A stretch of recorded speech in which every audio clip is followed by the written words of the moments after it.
الحمد لله نحمده ونستعينه ونستغفره ونؤمن به ونتوكل عليه ونعوذ بالله من شرور أنفسنا ومن سيئات أعمالنا من يهده الله فلا مضل له ومن يضلل فلا هادي له ونشهد أن لا إله إلا الله وحده لا شريك له ونشهد أن سيدنا ومولانا محمدا عبده ورسوله أما بعد فأعوذ بالله من الشيطان الرجيم بسم الله الرحمن الرحيم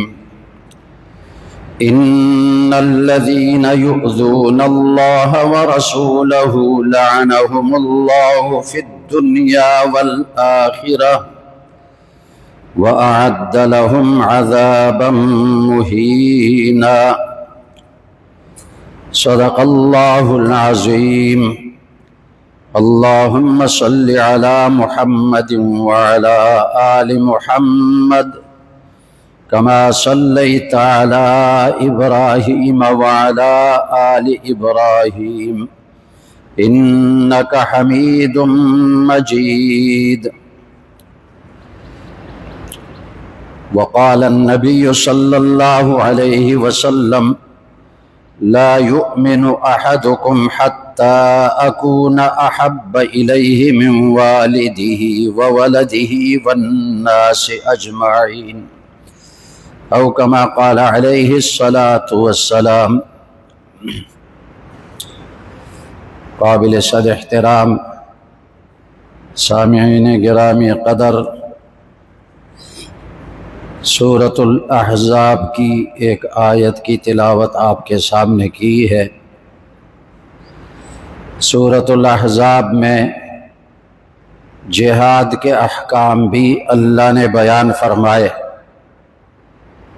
اور حجاب اور پردے کے احکام بھی بیان فرمائے، اور اس کے ساتھ نبی کریم صلی اللہ علیہ وسلم کے آداب اور حقوق بھی بیان فرمائے۔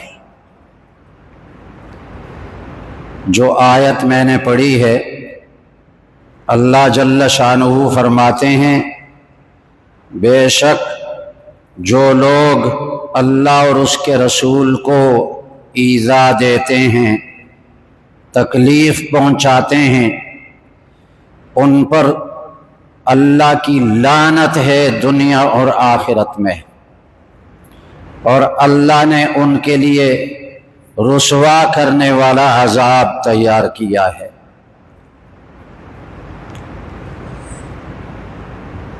نبی کریم صلی اللہ علیہ وسلم کو کسی قسم کی تکلیف دینا، نبی کریم صلی اللہ علیہ وسلم کی کسی قسم کی گستاخی کرنا، چاہے زبان سے گستاخی کی جائے، چاہے قلم سے گستاخی کی جائے، چاہے اشارے سے گستاخی کی جائے، یہ جرم عظیم ہے، اور ایسے جرم پر اللہ نے یہ ارشاد فرمایا کہ ایسے لوگوں پر اللہ کی لعنت ہے۔ لعنت کا معنی اللہ کی رحمت سے محروم ہونا، یہ لوگ اللہ کی رحمت سے محروم ہیں۔ اگر کوئی کافر رسول اللہ صلی اللہ علیہ وسلم کی گستاخی کرے، اس پر بھی لعنت ہے۔ اگر کوئی مسلمان رسول اللہ صلی اللہ علیہ وسلم کی گستاخی کرے، بے ادبی کرے، دائرہ اسلام سے خارج ہو جائے گا، اس پر بھی اللہ کی لعنت ہے۔ قرآن مجید میں اللہ تعالیٰ نے سورۃ الحجرات میں ارشاد فرمایا یا ایھا الذین آمنوا لا ترفعوا اصواتکم فوق صوت النبی ولا تجهروا له بالقول كجهر بعضكم لبعض ان تحبط اعمالكم وانتم لا تشعرون۔ اے ایمان والو، نبی کے سامنے اپنی آوازیں بلند نہ کرو۔ اگر نبی کے سامنے اپنی آوازیں بلند کرو گے، اس سے اگر نبی کو تکلیف ہو جائے، دکھ ہو جائے، تمہارے سارے اعمال ضائع ہو جائیں گے، سارے اعمال ضائع ہو جائیں گے۔ جب یہ سورۃ الحجرات کی آیت نازل ہوئی، ایک صحابی ہیں ثابت ابن قیس رضی اللہ عنہ، ان کی آواز اونچی تھی، خطیب الانصار کے نام سے مشہور تھے، خطیب تھے۔ جب یہ آیت نازل ہوئی، وہ اپنے گھر میں جا کر رونے لگے۔ ایک دن ہوا رسول اللہ صلی اللہ علیہ وسلم کی مجلس میں نہیں آئے، دوسرا دن گزر گیا پھر مجلس میں نہیں آئے، تیسرا دن گزر گیا پھر مجلس میں نہیں آئے۔ رسول اللہ صلی اللہ علیہ وسلم نے صحابہ سے پوچھا کہ ثابت ابن قیس کا کیا ہوا؟ ایک صحابی نے عرض کیا رسول اللہ میں اس کی خبر لے کر آتا ہوں۔ وہ صحابی چلے گئے ان کے گھر پہ اور ان سے پوچھا کہ 3 دن ہو گئے تم رسول اللہ صلی اللہ علیہ وسلم کی مجلس میں نہیں آئے، کیا وجہ ہے؟ اس نے کہا کہ یہ آیت نازل ہوئی، نبی کے سامنے اپنی آوازیں بلند کرو گے تمہارے اعمال ضائع ہو جائیں گے۔ میری آواز قدرتی طور پر اونچی ہے، اگر میں نبی کریم صلی اللہ علیہ وسلم کی مجلس میں باتیں کروں، ہو سکتا ہے کہ میری آواز اونچی ہو جائے، قدرتی طور پر آواز اونچی ہے، میرے اعمال ضائع ہو جائیں گے، اس لیے میں 3 دنوں سے رسول اللہ صلی اللہ علیہ وسلم کی مجلس میں نہیں گیا۔ گھر میں رو رہے ہیں۔ اس صحابی نے آ کر نبی کریم صلی اللہ علیہ وسلم کو قصہ بتایا۔ رسول اللہ صلی اللہ علیہ وسلم نے فرمایا جاؤ اس صحابی کو خوشخبری دو کہ تمہارے اعمال ضائع نہیں، تم جنتی ہو۔ صحابہ کو اتنا خطرہ تھا کہ کہیں ہماری آواز رسول اللہ صلی اللہ علیہ وسلم کے سامنے بلند نہ ہو جائے، ہمارے اعمال ضائع نہ ہو جائیں، رسول اللہ صلی اللہ علیہ وسلم کو تکلیف پہنچے گی تو ہمارے اعمال ضائع ہو جائیں گے۔ حضرت عمر رضی اللہ عنہ کی آواز بھی اونچی تھی فطری طور پر۔ جب یہ آیت نازل ہوئی تو اس کے بعد حضرت عمر رضی اللہ تعالیٰ عنہ نے اپنی آواز ایسی پست کر دی کہ دوبارہ پوچھنا پڑتا تھا کہ تم نے کیا کہا۔ قرآن مجید میں سورۃ اللہب نازل ہوئی، تبت یدا ابی لہب، اس کا شان نزول کیا ہے، نازل ہونے کا قصہ کیا ہے؟ نبی کریم صلی اللہ علیہ وسلم کو جب نبوت ملی تو آپ صلی اللہ علیہ وسلم کوہ صفا پر چڑھ گئے، صفا پہاڑی پر، اور قریش کے مختلف قبیلوں کو پکارا اور ان کو بلایا اور ان سے پوچھا کہ اگر میں تمہیں یہ خبر دے دوں کہ اس پہاڑی کے پیچھے سے دشمن کا لشکر آ رہا ہے، تم پر حملہ کرنے والا ہے، کیا تم میری تصدیق کرو گے؟ سارے قریش نے کہا ما جربنا علیک الا صدقا، آپ نے 40 سال ہمارے درمیان گزارے، ہمارا تجربہ آپ پر ہوا کہ آپ نے ہمیشہ سچ بولا، آپ جھوٹ نہیں بولتے، ہم یقین کر لیں گے اگر آپ بتائیں گے کہ لشکر دشمن کا آ رہا ہے اور تم پر حملہ کرنے والا ہے۔ تو نبی کریم صلی اللہ علیہ وسلم نے فرمایا فَإِنِّي نَذِيرٌ لَكُمْ بَيْنَ يَدَيْ عَذَابٍ شَدِيدٍ، یہ کلمہ لا الہ الا اللہ محمد الرسول اللہ اگر نہیں پڑھو گے تو میں تمہیں اللہ کے عذاب سے ڈرانے والا ہوں، اللہ کا عذاب تم پر نازل ہوگا۔ اب لا الہ الا اللہ اس کلمے سے تو ان مشرکین پر ضرب پڑتی تھی، وہ اللہ کے ساتھ غیروں کو شریک بناتے تھے، بتوں کی پوجا کرتے تھے۔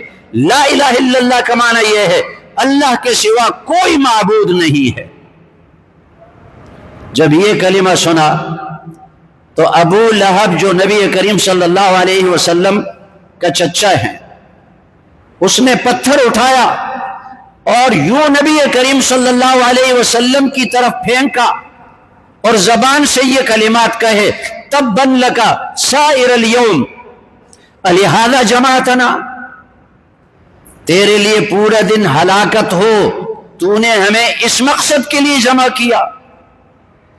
ابو لہب قریشی ہیں، رسول اللہ صلی اللہ علیہ وسلم کے چچا ہیں، رشتہ داری ہے، لیکن رسول اللہ صلی اللہ علیہ وسلم کی گستاخی کی تو اللہ کی غیرت بھی جوش میں آئی۔ اللہ نے قرآن مجید میں سورت نازل فرمائی، تبت یدا ابی لہب وتب، ابو لہب کے دونوں ہاتھ ٹوٹ جائیں اور وہ ہلاک ہو جائے۔ ما اغنى عنه ماله وما کسب، اس کے مال نے بھی اس کو کوئی فائدہ نہیں دیا اور اس کی اولاد نے بھی کوئی فائدہ اس کو نہیں دیا۔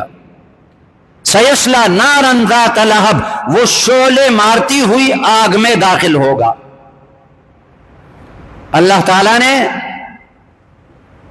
قرآن مجید میں سورت نازل فرمائی جو قیامت تک پڑھی جائے گی، قیامت تک پڑھی جائے گی، اور ابو لہب کے لیے بد دعائیں ہوتی رہیں گی۔ جو بھی یہ سورت پڑھے گا وہ ابو لہب کے لیے بد دعا کرے گا۔ کیوں؟ ابو لہب نے رسول اللہ صلی اللہ علیہ وسلم کی گستاخی کی۔ بخاری شریف میں واقعہ ہے، کعب ابن الاشرف یہودی تھا، شاعر تھا، اشعار پڑھتا تھا، اشعار میں نبی کریم صلی اللہ علیہ وسلم کی گستاخی کرتا تھا۔ جنگ بدر میں کفار کے بڑے بڑے سردار مارے گئے، قتل کیے گئے۔ کعب ابن الاشرف ایک جماعت کو لے کر گیا کفار قریش کے پاس اور ان سے کہا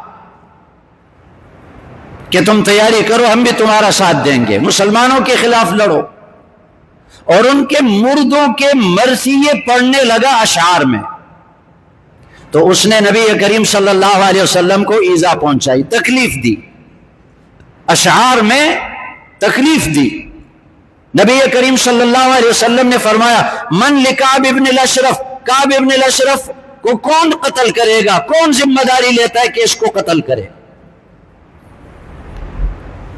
دیگر کفار کے قتل کا حکم جہاد میں ہے، جہاد میں آمنا سامنا ہو تو اس کو قتل کیا جائے، جہاد کے بغیر کسی کو قتل نہ کیا جائے۔ لیکن کعب ابن الاشرف یہودی تھا، یہود کے ساتھ معاہدہ بھی ہوا تھا، لیکن فرمایا کون ہے جو کعب ابن الاشرف کو قتل کرے؟ کیونکہ فَإِنَّهُ قَدْ آذَى اللَّهَ وَرَسُولَهُ، فرمایا اس نے اللہ اور اس کے رسول کو تکلیف دی۔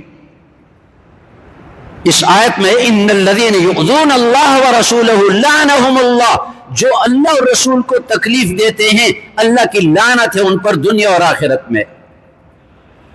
اب سوال یہ ہے کہ اللہ کو تو کوئی تکلیف نہیں دے سکتا، اللہ کو کوئی تکلیف نہیں دے سکتا، تو پھر یہ کیسے اللہ نے فرمایا ان الذین یؤذون اللہ؟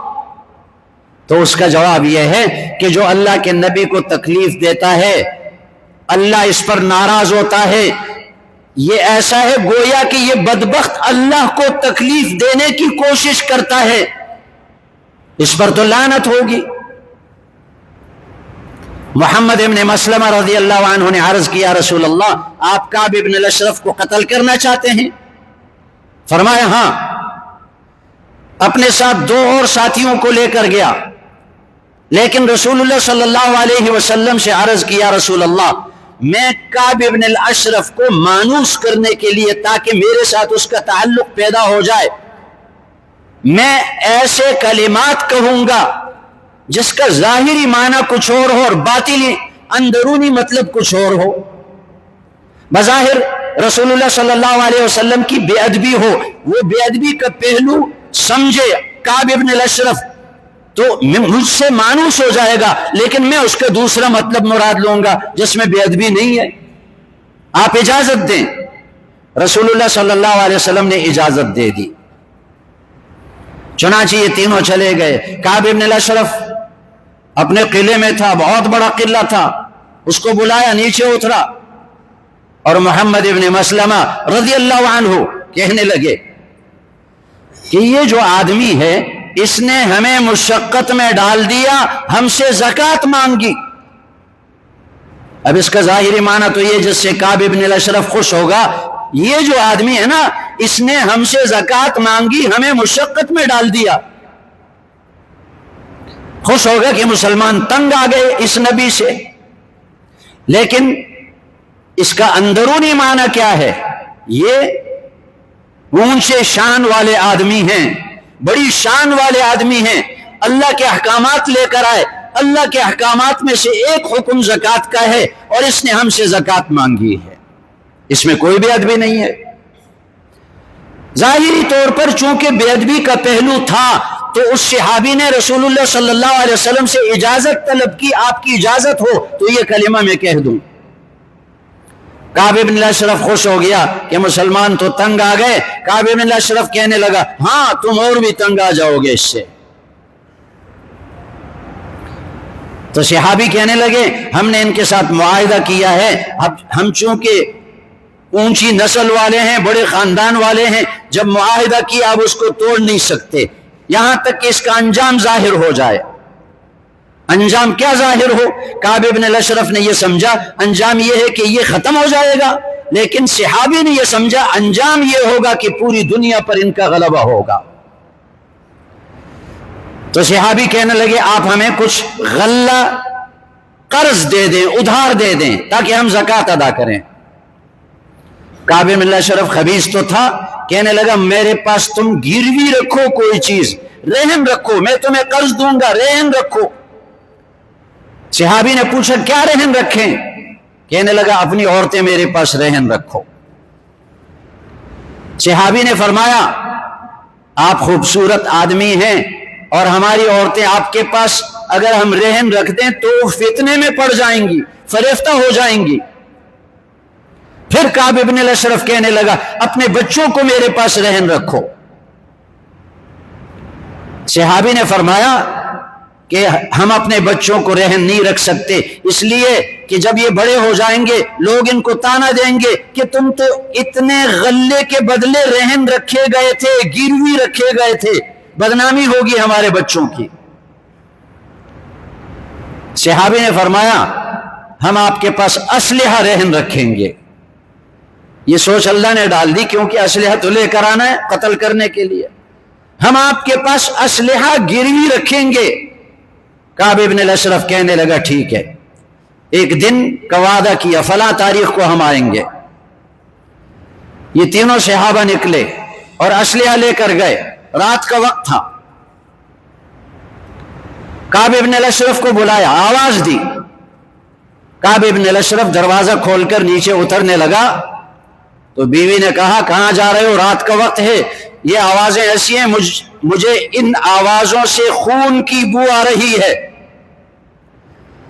کعب ابن الاشرف نے کہا ایک میرا دوست ہے محمد ابن مسلمہ، دوسرا ابو نائلہ میرا رضائی بھائی ہے اور میں معزز آدمی ہوں. معزز آدمی کو جس وقت بھی کوئی بلائے وہ اس کی پکار پر نکل جاتا ہے.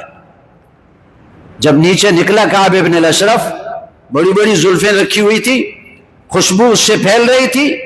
محمد ابن مسلمہ نے، صحابی نے فرمایا آپ کے بالوں سے تو بہت زبردست خوشبو آ رہی ہے. کہنے لگا ہاں میرے گھر میں ایسی عورت ہے جو عربوں میں سب سے زیادہ خوشبو استعمال کرتی ہے. صحابی نے پوچھا آپ ہمیں اجازت دیں گے کہ ہم سونگ لیں؟ کہنے لگا سونگو. سونگ لیا. اجازت دیں گے کہ اپنے ساتھیوں کو سونگائیں؟ سونگا دو. ایک دفعہ سونگا چھوڑ دیا. پھر صحابی نے کہا دوبارہ آپ سونگنے کی اجازت دیں گے؟ کعب ابن الاشرف نے کہا سونگ لو. تیسری بار پھر اجازت طلب کی. جب تیسری بار اجازت طلب کی تو بالوں سے مضبوط پکڑا اور اپنے ساتھیوں سے کہنے لگا دونکم، پکڑو اس کو، قتل کرو اس کو. کعب ابن الاشرف کو قتل کیا. صحابہ واپس چلے گئے. رسول اللہ صلی اللہ علیہ وسلم کو خبر دی. رسول اللہ صلی اللہ علیہ وسلم نے الحمدللہ پڑھ لیا. کیوں قتل کیا؟ فَإِنَّهُ قَدْ آذَى اللَّهَ وَرَسُولَهُ، رسول اللہ صلی اللہ علیہ وسلم نے فرمایا کون ہے جو کعب ابن الاشرف کو قتل کرے؟ اس نے اللہ اور رسول کو تکلیف دی، ایذا پہنچائی، گستاخی کی، بے ادبی کی۔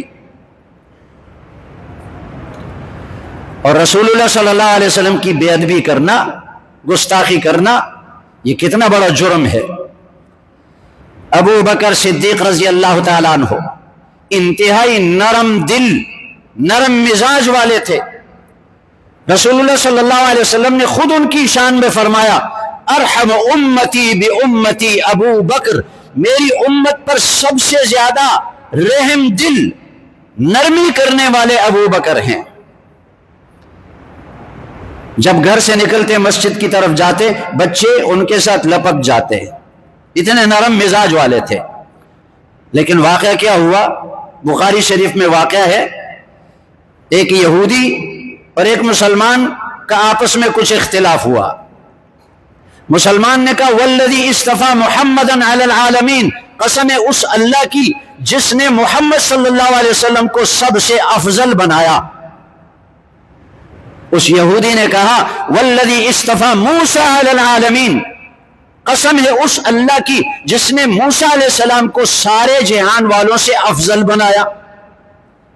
موسیٰ علیہ السلام کی شان بیان کی، لیکن موسیٰ علیہ السلام کو افضل قرار دیا، حالانکہ رسول اللہ صلی اللہ علیہ وسلم سارے نبیوں سے افضل ہیں۔ یہاں اس یہودی نے گستاخی کی، بے ادبی کی۔ ابو بکر صدیق رضی اللہ عنہ باوجود اس کے کہ نرم دل تھے، لیکن وہاں غصہ آیا، اس یہودی کو تھپڑ مارا۔ وہ یہودی آیا اور نبی کریم صلی اللہ علیہ وسلم سے شکایت کی، یا رسول اللہ آپ کے صحابی نے مجھے تھپڑ مارا۔ ابو بکر صدیق سے پوچھا کیوں تھپڑ مارا؟ ابو بکر صدیق رضی اللہ عنہ نے یہ وجہ بیان کی، اس نے آپ کی بے ادبی کی، گستاخی کی، آپ سے بھی افضل کسی نبی کو مانا، کسی عام آدمی کو نہیں مانا، نبی کو آپ سے افضل مانا، یہ بے ادبی ہے۔ تو رسول اللہ صلی اللہ علیہ وسلم کی گستاخی کرنا، بے ادبی کرنا، زبان سے ہو، قلم سے ہو، اشارے سے ہو، کوئی کافر کرے بے ادبی اور گستاخی اس پر بھی لعنت ہے، کوئی ایمان کا دعویٰ کرنے والا بھی بے ادبی اور گستاخی کرے اس پر بھی اللہ کی لعنت ہے، اور یہ ایسا جرم ہے کہ یہ قابل معافی نہیں ہے۔ رسول اللہ صلی اللہ علیہ وسلم نے کعب ابن الاشرف کو معاف نہیں کیا، اس کو قتل کرنے کا حکم دیا۔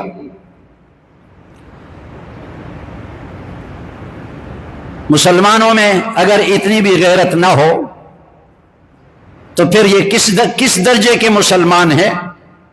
ایک واقعہ کتابوں میں لکھا ہے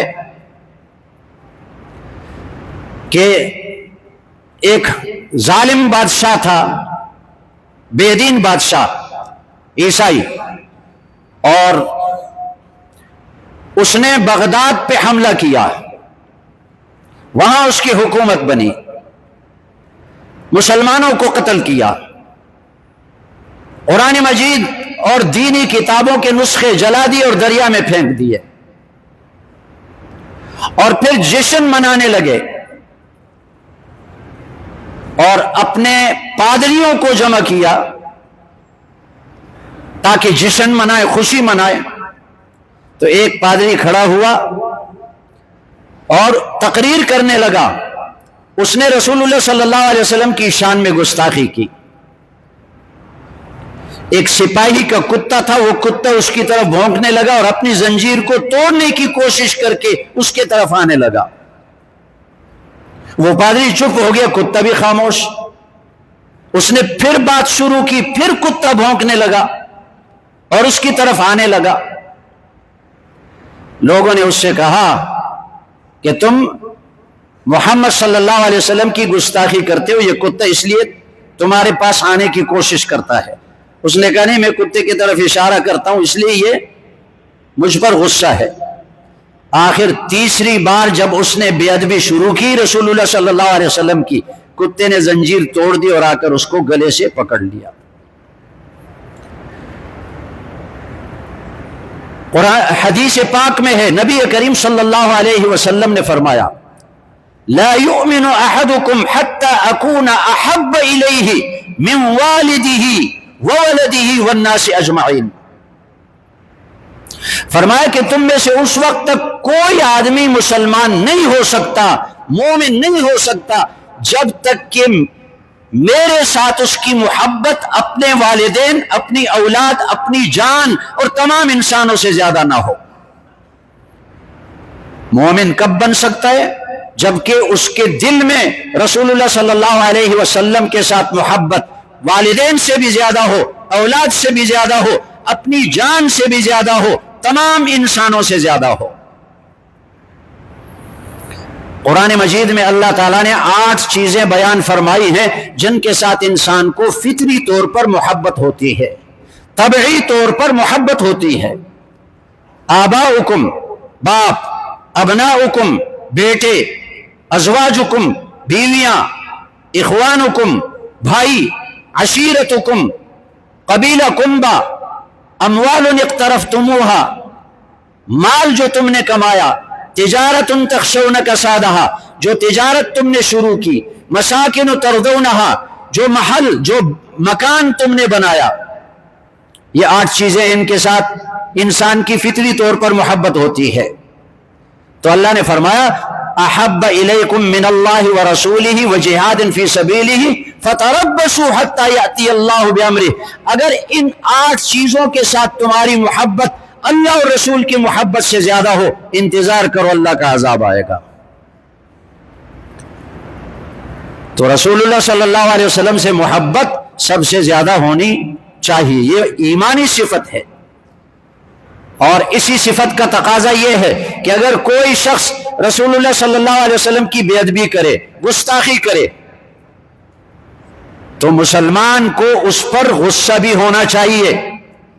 حدیث پاک ہے، نبی کریم صلی اللہ علیہ وسلم نے فرمایا من رأى منکم منکرا فلیغیرہ بیدہ فإن لم یستطع فبلسانہ وإن لم یستطع فبقلبہ وذلک اضعف الایمان۔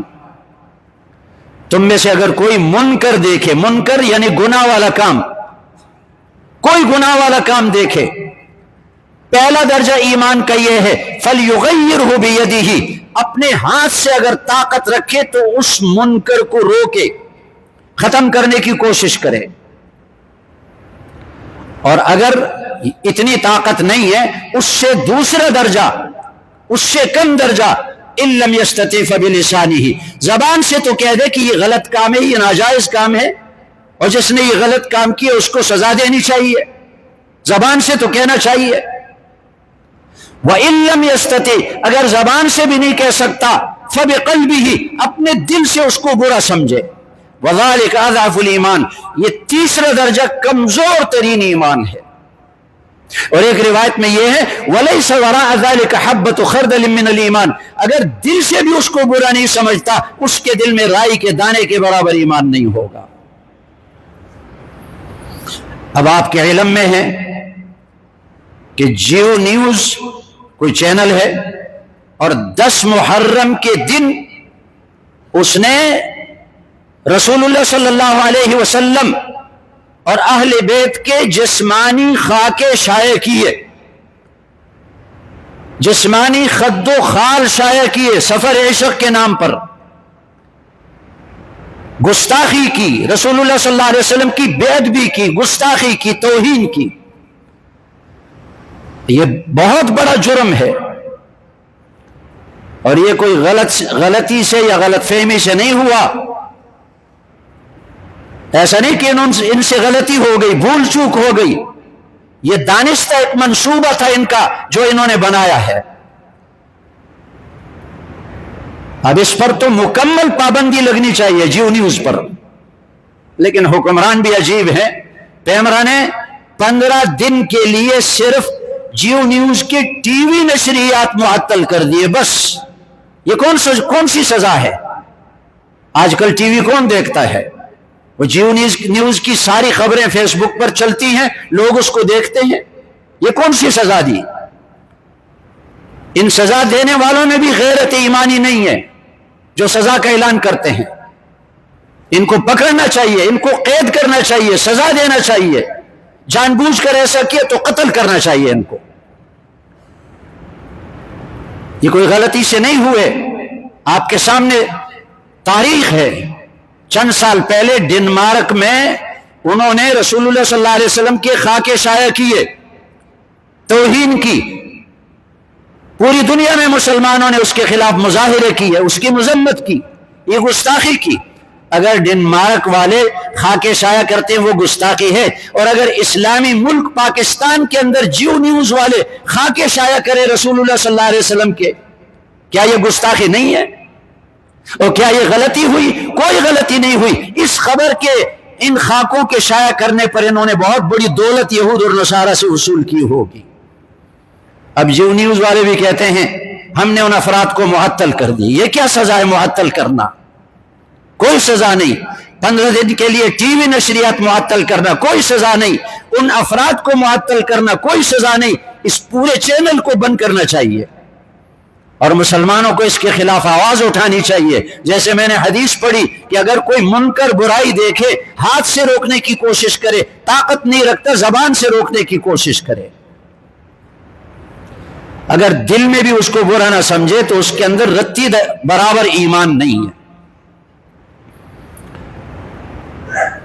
ان الذین یؤذون اللہ ورسولہ، جو لوگ اللہ اور رسول کو تکلیف دینے کی کوشش کرتے ہیں، گستاخی کرتے ہیں، بے ادبی کرتے ہیں، لعنہم اللہ فی الدنیا والآخرہ، اللہ نے ان پر لعنت بھیجی دنیا میں، اللہ ان پر لعنت کرے گا آخرت میں، وَأَعَدَّ لَهُمْ عَذَابًا عَظِيمًا، اور اللہ نے آخرت میں ان کے لیے عذاب عظیم تیار کیا ہے۔ سبحانک اللہم